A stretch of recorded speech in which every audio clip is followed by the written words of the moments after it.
never understand women. They were so confusing.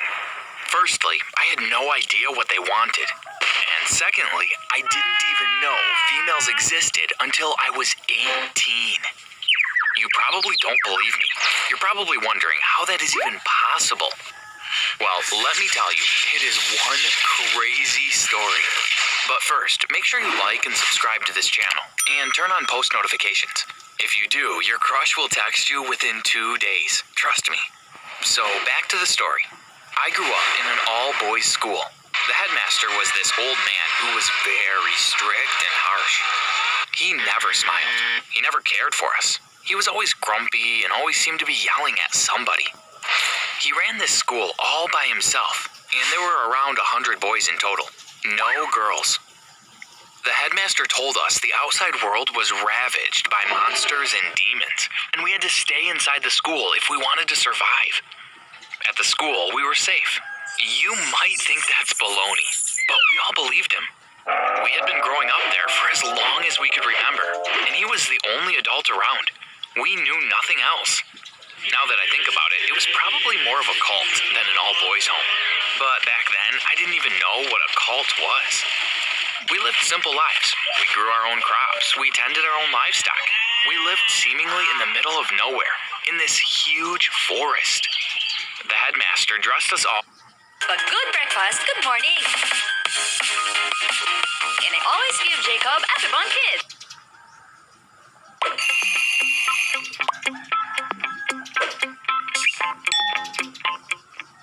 All in the exact same clothes, and he made us all have the exact same haircut. The headmaster had jet black hair, and for the boys who were unfortunate enough to have fair hair, they would be forced to dye their hair in tar. The headmaster had this obsession in making us all the same, and we pretty much were. We all looked the same, sounded the same, spoke the same. We even had the same name, Michael. Can you imagine how hard that is when you go to a school with 100 people with the same name? It can make daily life pretty difficult. Anyway, the headmaster forced us to do a bunch of weird activities. Well, I didn't think they were weird back then because that was all I knew. But now I realize just how freaky it was. For starters, every night at precisely 7 o'clock, he made us chant and dance around the campfire and toss a bunch of flowers in the fire. Think that's weird? Wait till you hear what else he made us do. We had to eat at the same time, drink at the same time, even bathe at the same time. He wanted us all to be exactly like him. It was crazy. We also read from this book of stories.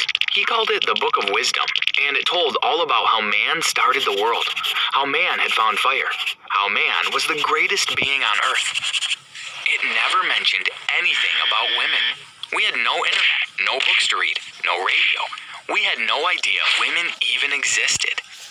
Of course, back then, I thought the only human being was male. I had no idea there were females. The headmaster told us never to stray too far from our school, as he said that was where the monsters lived, and if we wandered too far off, they'd eat us. We believed him, of course, so we never left the school. That was until that one fateful night. I was with my best friend. We were 15 years old. We thought, for the first time, why not explore a little further in the woods? We went out wandering in the woods, and we came across the electric fence surrounding our school. The headmaster said it was there to protect us. But over the top of it, I could see someone's head. They had blonde hair. A person. They seemed to be talking to someone, or to themselves. But why was their voice so...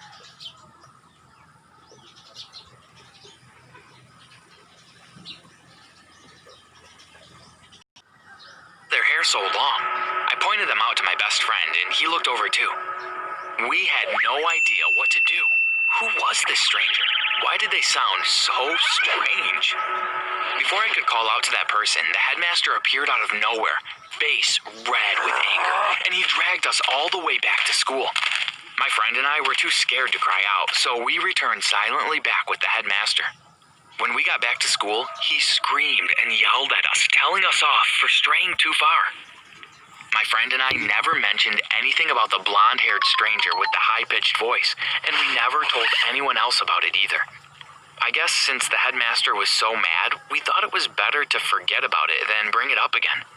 Stranger still, the headmaster told off all the other 100 boys again, as if they had wandered off into the woods too, when in reality, they had done nothing of the sort.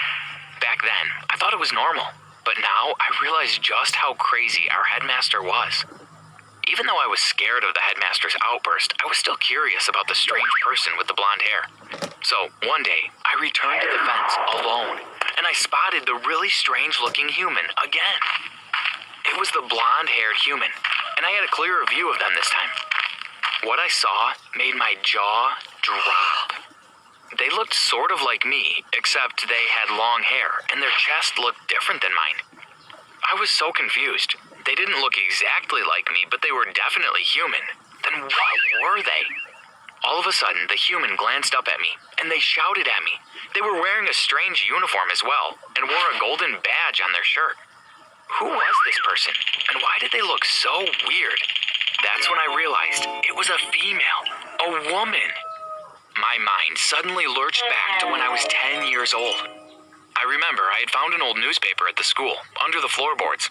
On the cover of the newspaper, it had this story about this woman who had won some medal or something. I had been so confused. I remember asking the headmaster what a woman was. I had never heard the word before. He had told me never to use the word again. As punishment, he had burnt the newspaper right in front of me and locked me in my room for 2 weeks. You heard me. 2 weeks. I soon forgot about the newspaper and the picture of the woman. But now, with this blonde human standing in front of me, I realized this must be what a female looked like. It was insane. I was 18 years old. I hadn't even realized females existed until I was 18. The woman, now I know she was a police officer, but back then I had no clue, moved closer to me on the other side of the electric fence. "Are you okay?" she asked in concern. I was too terrified to speak. I could feel my body seizing up with fear. "What's your name?" she asked. I gulped. Michael." The woman smiled. "Nice to meet you, Michael." Then she seemed to peer closer at me. She glanced at my face. "Wait a second," she said. "I know you." You see, I have a very distinct face. I have a red birthmark on my neck that is easily identifiable. So, whoever this lady was, she must have recognized me from my birthmark. But I had no idea who she was. I was so confused. All I could say was, "You know me?" The woman nodded. "I need to get you out of here. Can you climb over the fence?" I was so shocked by her abruptness. Get out of here? But why? The outside world was full of monsters. Come to think of it, I was surprised she was still alive. "No, I don't want to leave," I exclaimed. She cocked her head, uncertain. "No, you have to. You have to leave right now. Let me help you." I was still apprehensive, but then she brought out this strange-looking box. It was all shiny and metallic, and it had weird buttons and knobs. I was so mesmerized. She attached it to the fence and told me to back away.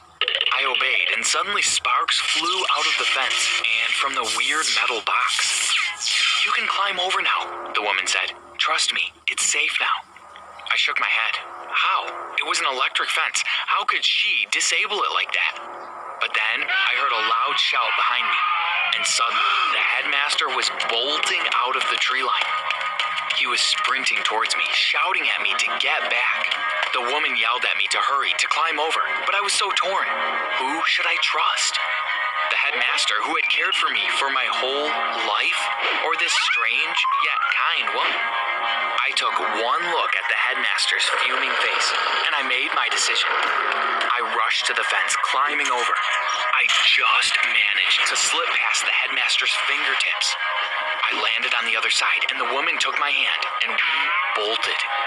The headmaster was screaming, shaking the fence, trying to climb over, but he wasn't exactly an athletic old man. Before long, we had sprinted far enough to escape his scream.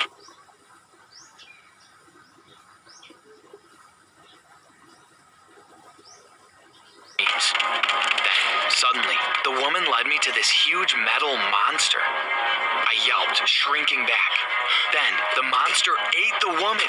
She entered its insides, and suddenly, a loud roar seemed to sound from the metal monster. Okay, now I realize it wasn't a metal monster. It was a car. But in all my 18 years, I had never even seen or heard of a car. I was that isolated. The woman opened the door of the car and told me to get in. I peered back at the direction of the headmaster, then at this metal monster. Well, I knew which one I preferred. I jumped right into the belly of the beast, and then the woman pounded on the pedal, and we were off. As we drove back, trees and bushes melted away into strange-looking buildings and bright signs, which I now realize were traffic lights. I gasped, looking out the window of the car. I couldn't believe my eyes. This was an entire world I knew nothing about. Motorbikes rushed by, but I thought they were some sort of gigantic animal, and I cried out in fear. Then we reached a road with tarmac, and I couldn't believe how smooth the ground was.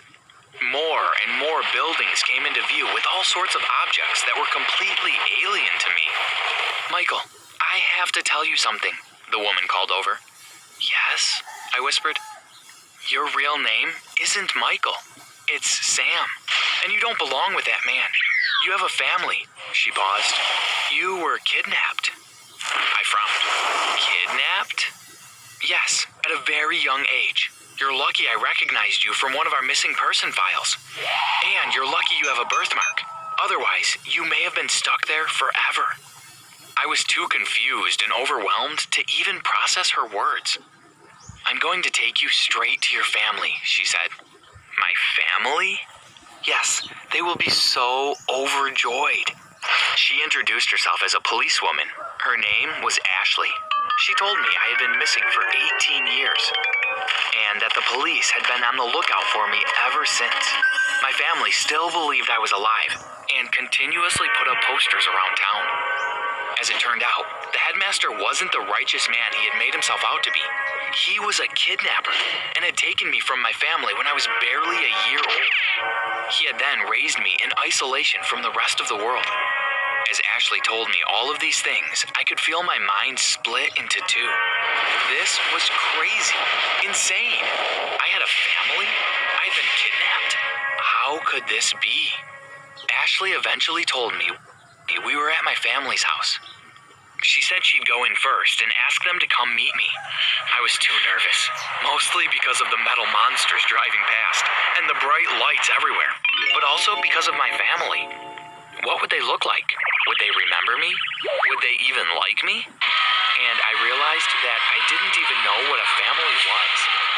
I thought the headmaster had been my family, but obviously that was not the case. Ashley came back out of the house, followed by a group of people. She then introduced me to them, and they were all clearly excited and nervous too, some with tears in their eyes.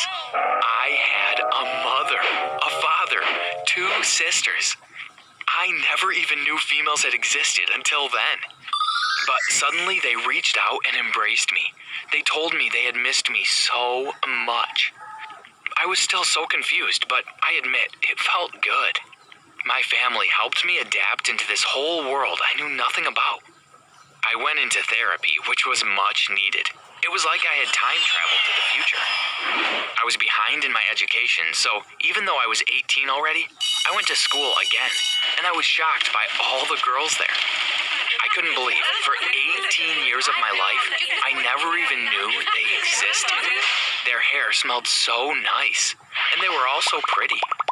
I couldn't stop staring at them. They probably thought I was a creep, but I was just mostly shocked by everything that had happened. Then, gradually, I began to get used to it. I grew accustomed to the females, the cars, the lights. But then, everything was thrown off course. I was at home, in my room. It was late at night, and I was fast asleep.